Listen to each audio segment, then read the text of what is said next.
திருமண மோசடி புகாரில் மாதம்பட்டி ரங்கராஜுக்கு மாநில மகளிர் ஆணையம் சம்மன் அனுப்பியுள்ளது. ஆடை வடிவமைப்பாளர் ஜாய் கிறிசல்டா அளித்த புகாரின் அடிப்படையில் விசாரணைக்கு ஆஜராக மாதம்பட்டி ரங்கராஜுக்கு சம்மன் அனுப்பப்பட்டுள்ளது. இதுகுறித்தான முழு விவரங்களை வழங்குவதற்காக எமது செய்தியாளர் சுப்பிரமணியன் இணைப்பில் இணைகிறார்.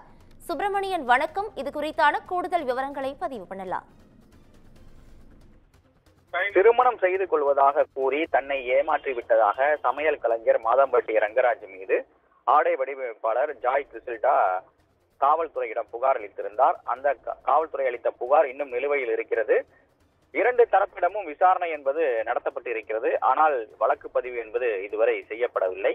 இந்த நிலையில் தன்னுடைய புகாரின் அடிப்படையில் காவல்துறை இதுவரை நடவடிக்கை எடுக்காத காரணத்தினால் ஜாய் கிறிசல்டா மகளிர் ஆணையத்தில், மாநில மகளிர் ஆணையத்தில் கடந்த வாரம் புகார் அளித்திருந்தார்.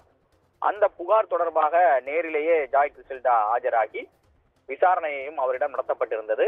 இந்த நிலையில் நாளை ஜாய் கிறிசல்டா மற்றும் மாதம்பட்டி ரங்கராஜ் இரண்டு பேருமே விசாரணைக்கு ஆஜராக வேண்டும் என்று மாநில மகளிர் ஆணையம் சம்மன் அனுப்பியிருக்கிறது. நாளை காலை விசாரணைக்கு ஆஜராக வேண்டும் என்று மகளிர் ஆணையத்தின் சார்பில் சம்மன் அனுப்பப்பட்டிருப்பதாக தெரிய வந்திருக்கிறது.